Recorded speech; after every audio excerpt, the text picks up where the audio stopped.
Welcome to Talent Buzz, where I talk about talent acquisition with fast-growing SaaS companies. Today, I'm joined by a company called Typeform and their Chief People Officer, Laura Daniels. And we are talking about a topic called talent density.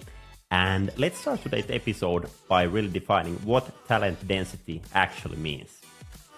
I actually think if you Googled it, I think I've tried Googling it in the past, and what you end up with is there's no common definition of talent density.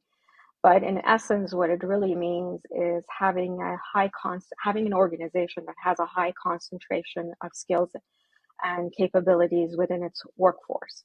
And that's exactly how we define talent density at Typeform is having, building a high concentration of skills and capabilities.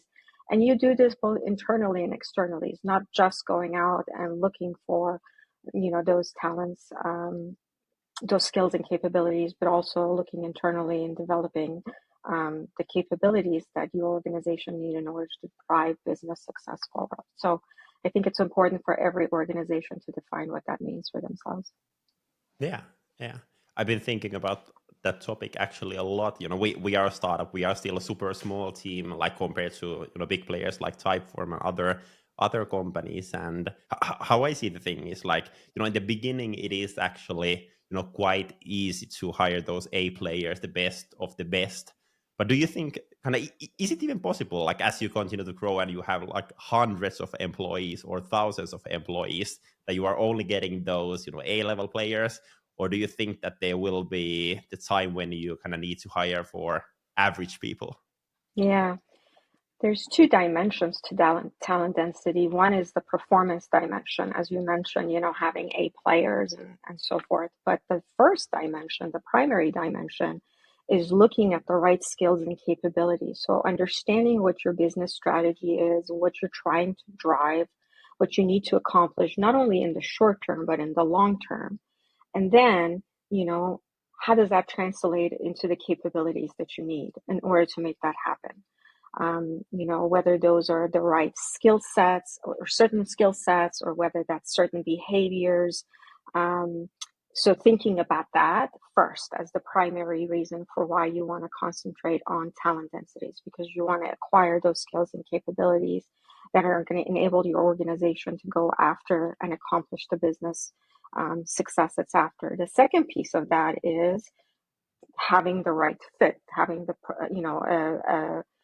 um, the talent that is able to perform and perform at the level you need it to perform. So it's not just about bringing in, high concentration of A players. It's about first bringing in the right skills and capabilities. Yeah, yeah.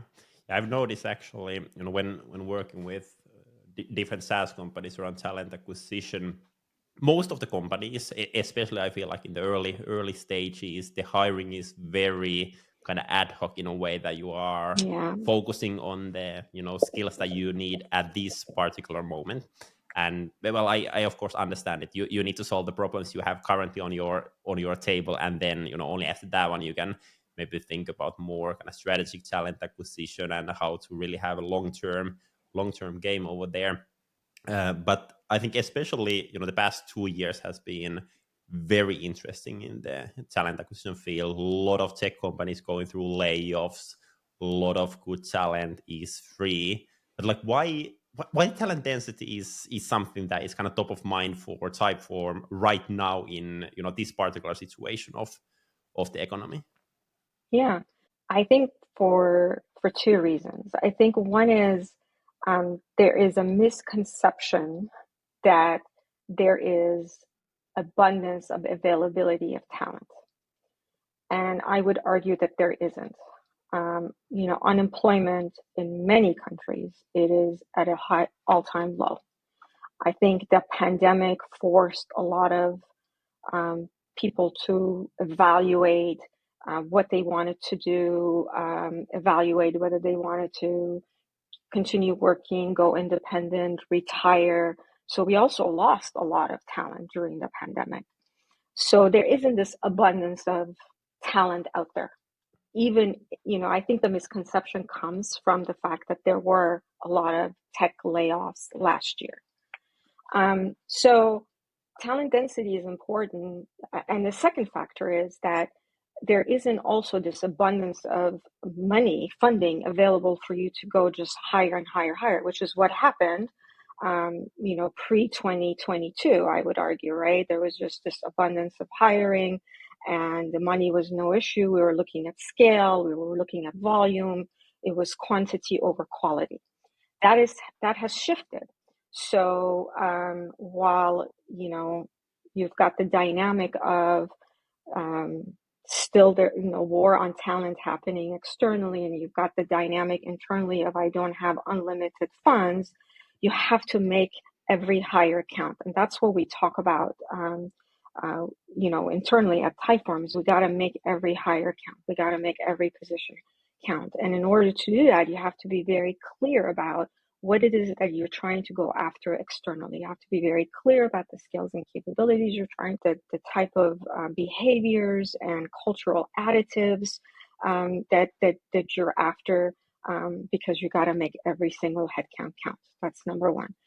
And equally as important is looking internally at the talent that you have and saying, all right, this is who I have. How am I going to look to develop and grow this talent, so that, it is ready at a time of scaling, at the time of, when it comes to delivery of business strategy and so forth. So you got to attack it from both angles. And it's important for those two reasons, I think.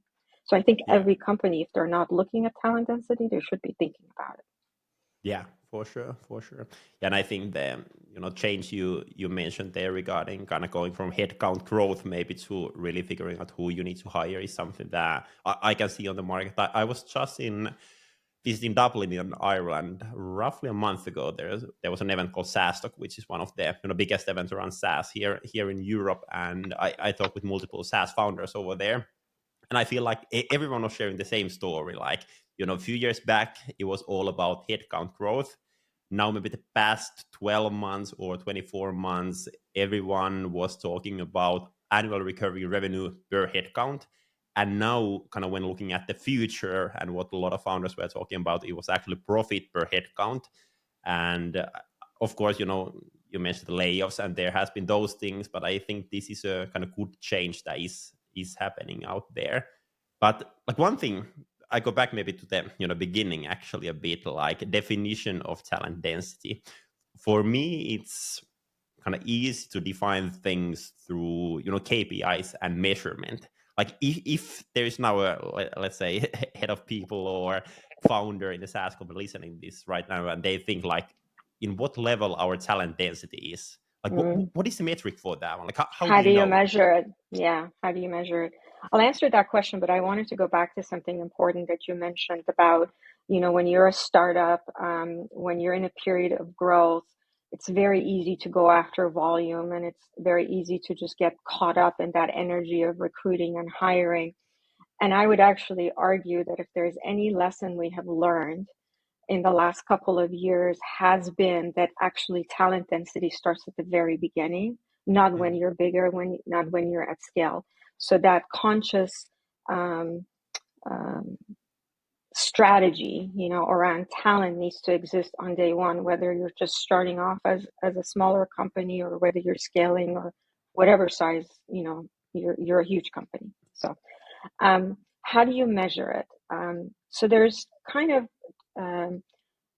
couple of things that need to happen. And if you're looking at talent density through the external lens, meaning how do I, bring in the right talent into the organization? You look at, first of all, the quality of hire you make at different periods of time. You look at it at the 3-month mark, you look at it at a 6-month mark, you look at it also at a 1-year mark. I would argue that, looking at it at a 6-month mark, and asking yourself or asking the hiring manager, would you hire this person again? And if the answer to that question is yes, great. At a 12-month mark, you will look at that talent again and see how they're performing on the performance and potential scale.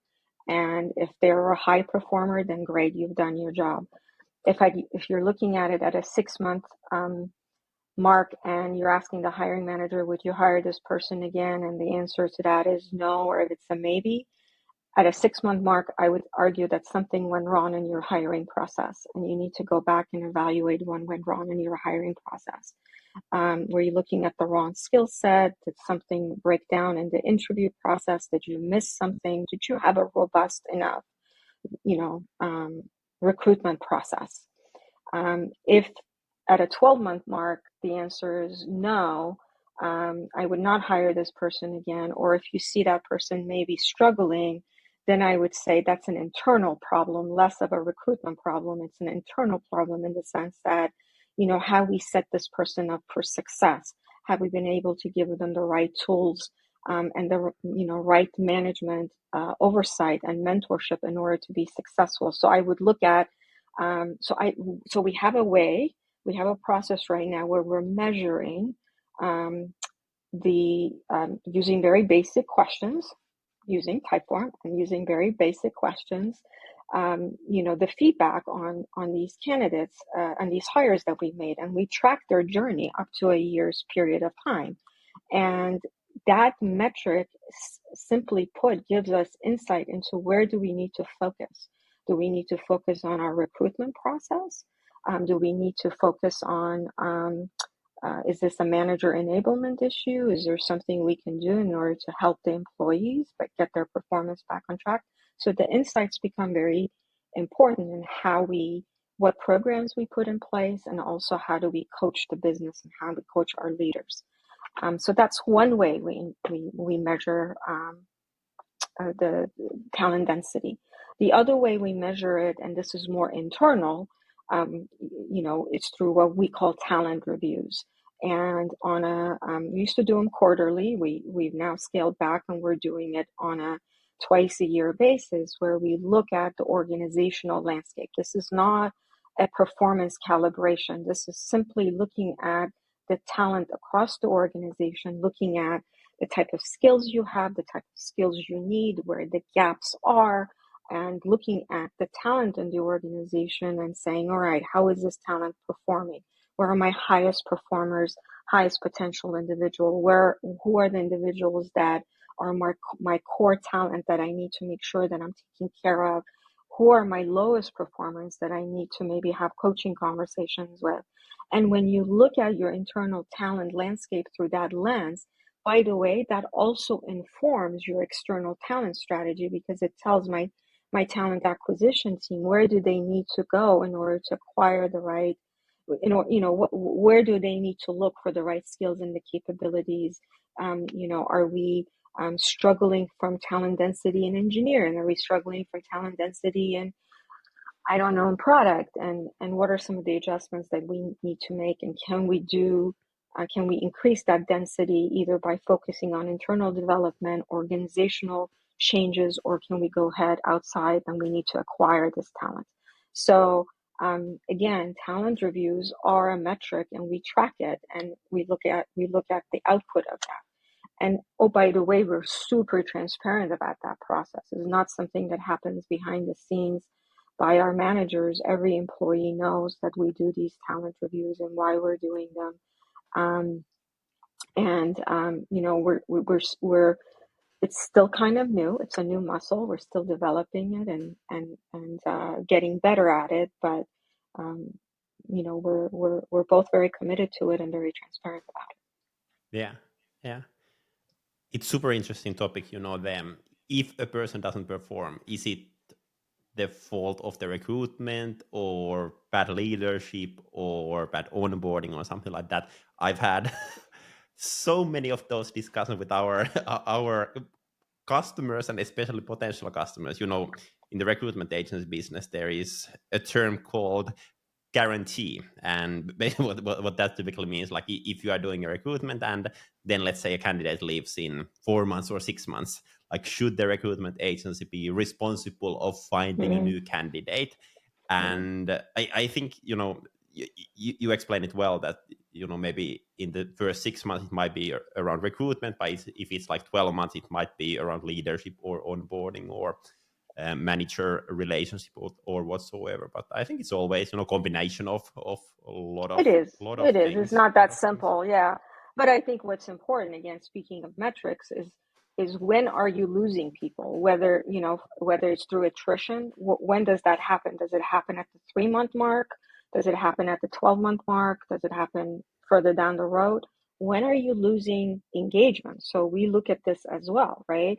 When we look at our engagement scores, and we do engagement surveys 2 or 3 times a year, when you look at your engagement numbers, when does that engagement start to dip?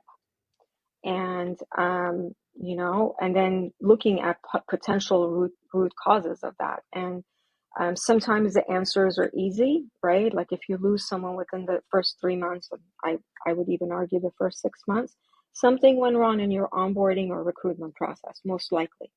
But sometimes it's a little bit more complex. Is it a manager issue? Is it a functional issue because we haven't provided enough clarity as far as directions? What is it? What's happened in that period of time where we're seeing either high turnover or we're seeing a drop in engagement? Yeah, exactly. But hey, you mentioned earlier there that you earlier had this discussion with employees like 4 times a year, quarterly, and then you moved to like twice a year. What was behind there? Like why did you make that change? It simply became too much, and we saw that there wasn't clear movement, Mm. enough movement to differentiate. So it was too much of a strain on the organization to do it 4 times a year. Once a year seemed too little, so we experiment. Yeah. There, we roll out programs and we do things, and some of them stick and some of them don't stick. And what's been really interesting, when we put together our people strategy early 2022, I believe it was, and we started focusing. We said, okay, talent density is going to be something that we're really going to invest on and focus on. We never dreamed that, over a year later, it would become such a common way for our leaders to communicate in the organization. It's become part of our language, of part of our vocabulary. And before a decision is made, when we're thinking about a strategy or a change in strategy, when we're thinking about organizational design, every leader will first talk about talent density. So there's a lot of things. I believe in experimentation, and I believe in doing things that respond to what the business wants and what the business needs versus what HR wants and what HR thinks. Because as HR people, we're really good about doing HR and doing things that we think are right and the business wants.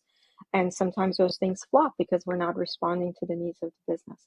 So my point is we do a lot of experimentation. Talent reviews, the first time we did it, about a year ago, the organization wasn't ready for it.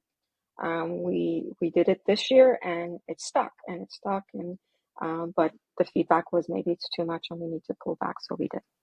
Yeah, yeah. I'm personally a big fan of experimentation of new things, and for us we do a lot of that. We are super small to compared to you, but how does it go in a bigger organization like you, for example? These kind of things, like when you decide that, hey, this is a good thing, like do you typically kind of directly roll it out to whole organization, or do you test it out with some part of the organization, get some feedback from there, and then roll it out? Because trying out new things, it's not that easy when you get bigger. Yeah, we've done both. I love my engineering teams, in every company that I worked at, because they just love new things and they like to be the pilot groups. So with talent reviews in particular, we piloted it within our engineering organization, and just as expected, um, it was like they were so into it. And it's also interesting with engineering teams, not only at Typeform, but again, every other company I worked at, they like to tweak your process.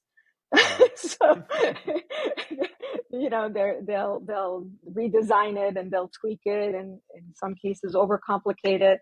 But I love that because they really buy into it at the end. So yes, I believe in piloting, whether it's a small business or a larger organization. And because I think it also helps you test out the adoption. And like I said, and if I have any advice to give to HR practitioners out there, would be listen to the business, and piloting allows you to do that, to listen to the voice of the customer, because again, we're super good at just saying, all right, we need performance reviews, and we need them to look like this, and we need our promotion process to look like this, or whatever. We need a mentorship program, and next thing you know, HR is out there building all of these things, and but the business needs something totally different. They're struggling with um, building a competency model in their organization, or they're struggling with needing more training in a particular area, and we're off like building a mentorship program. And so my advice is always listen to the business and what the business is asking for, and adjust your strategy and your product roadmap accordingly. And so piloting is a good way of getting feedback on whether if you build it, whether it's going to be adopted well or not. Because at Makes the sense. end of the day, building it is easy. The adoption is the hardest part. Exactly. Exactly.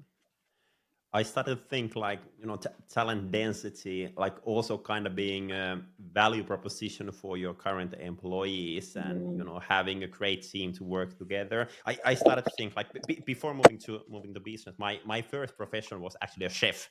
I studied to be a chef. I graduated from chef school, let's see, 13 years ago. So quite a many years ago. And I work in various restaurants, and I stayed in the first place for a long time. And I think it was because of talent density, like the team over there, what kind of people I could work with.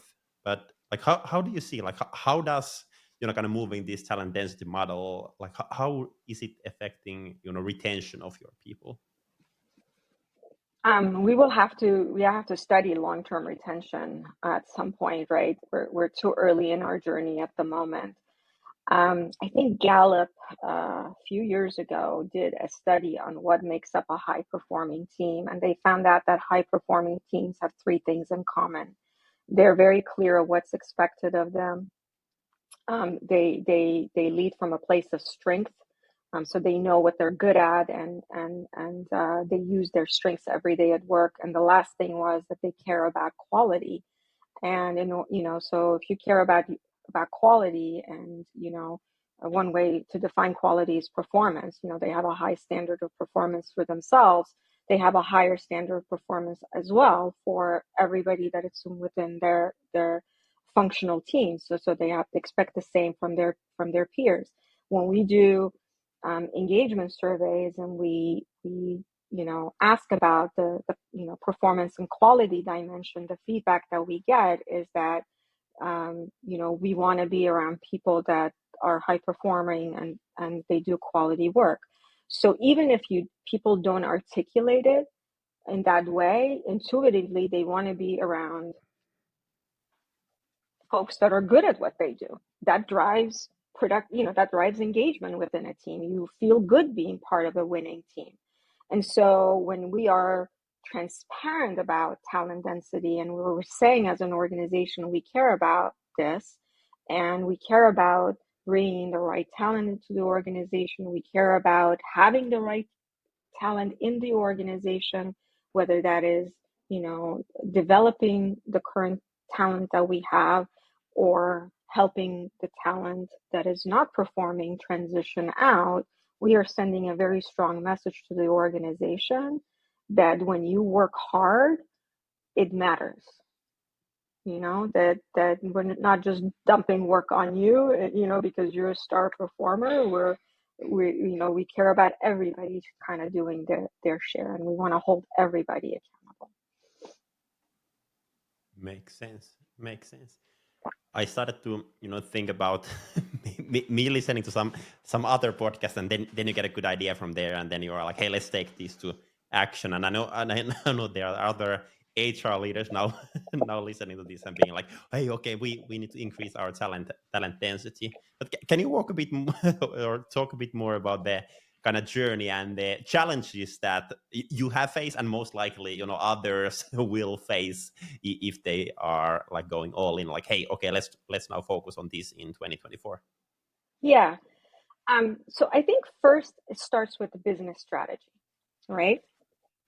So what is it that your business needs to do in order to win? And everything that happens in business, every decision, every action has people at the center of it.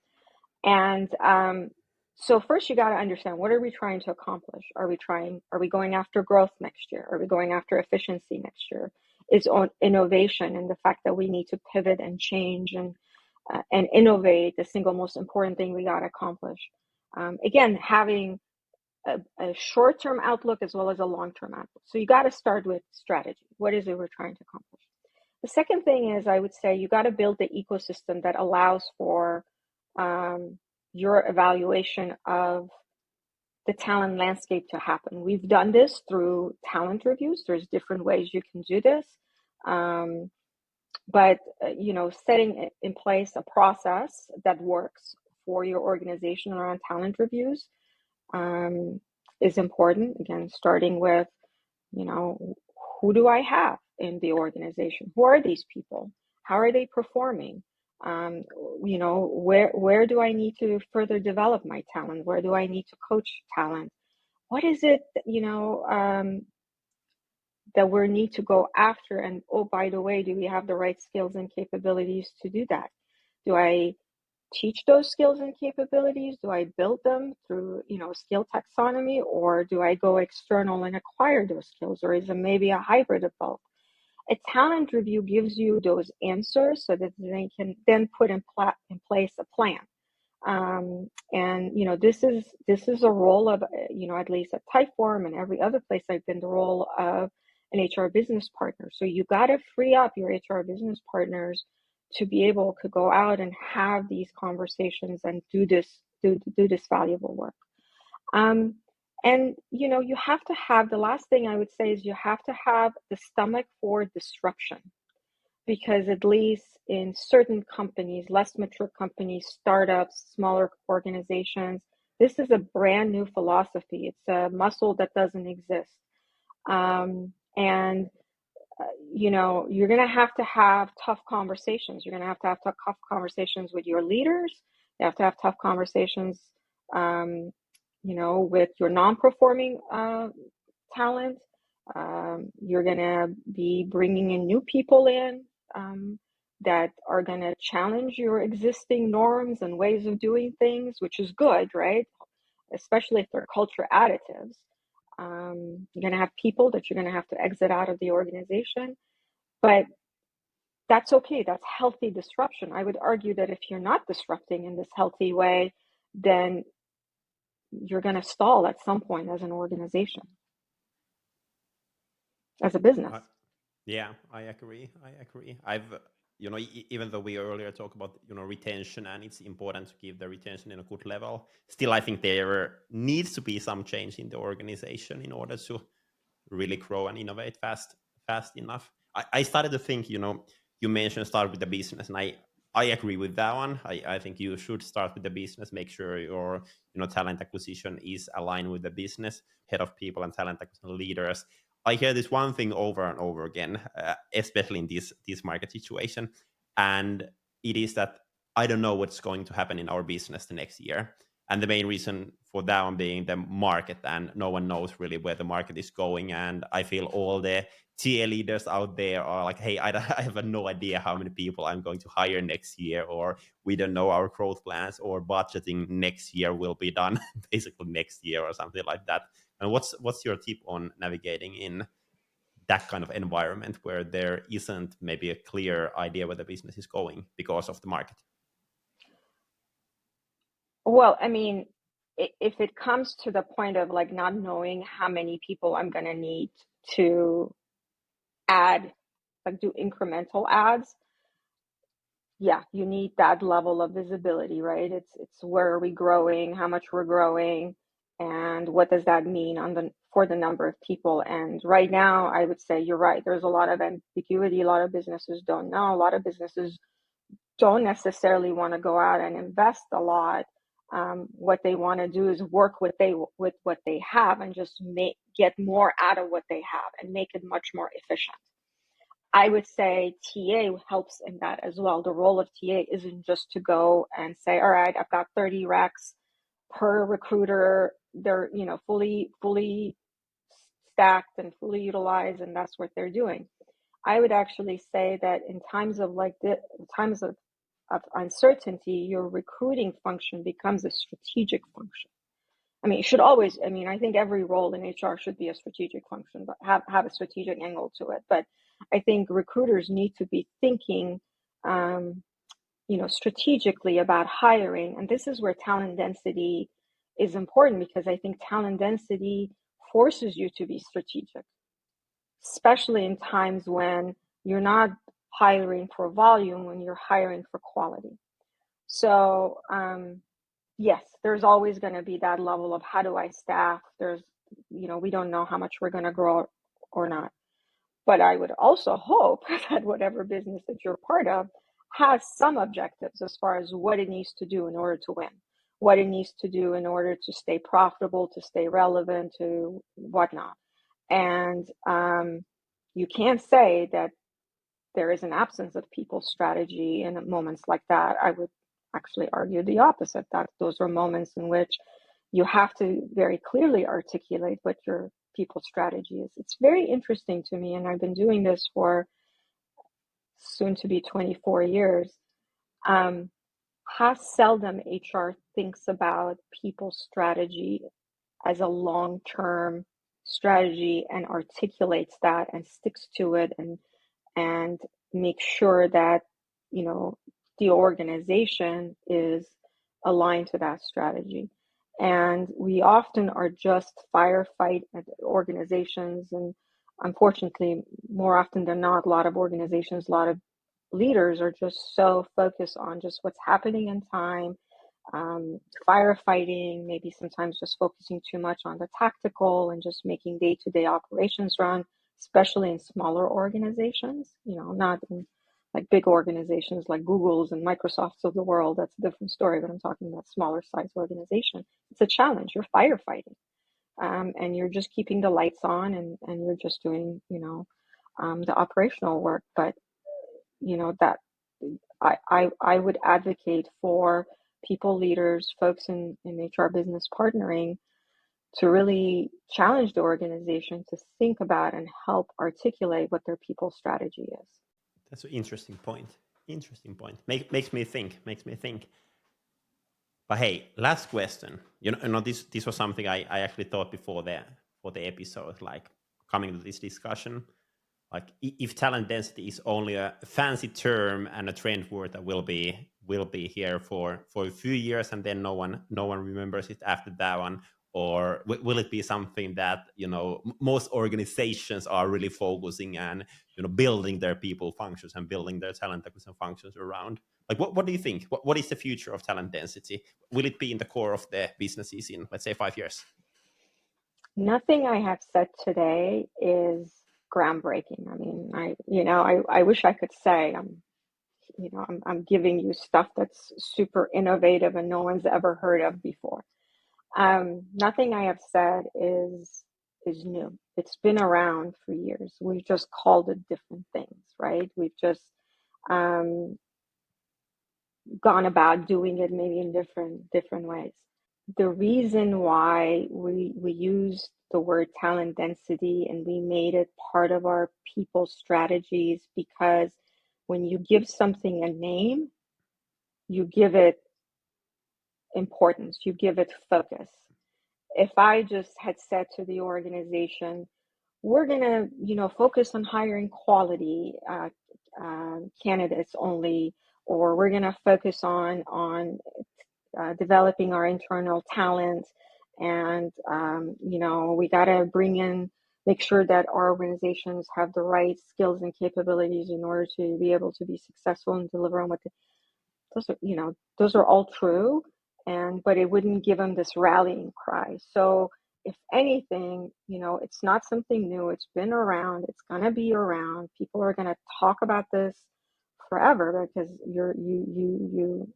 like I said, there's nothing that you do that doesn't have people and people decisions and people ramifications at the center of it. It's just the rallying cry. It's just a term that helps you get focused. And that's a wrap for today's episode. Thank you so much for listening. Hopefully you got a lot of good ideas about SaaS talent acquisition. If you enjoyed the episode, feel free to share it on your social so others can hear it too. And if you have a topic in mind that you would like me to cover in this podcast, share it with me as well. I'm Samuli, CEO and co-founder in TalentBee, where we help fast-growing SaaS companies in their talent acquisition. Make sure to follow us, make sure to follow this podcast, and have an awesome week. Bye-bye.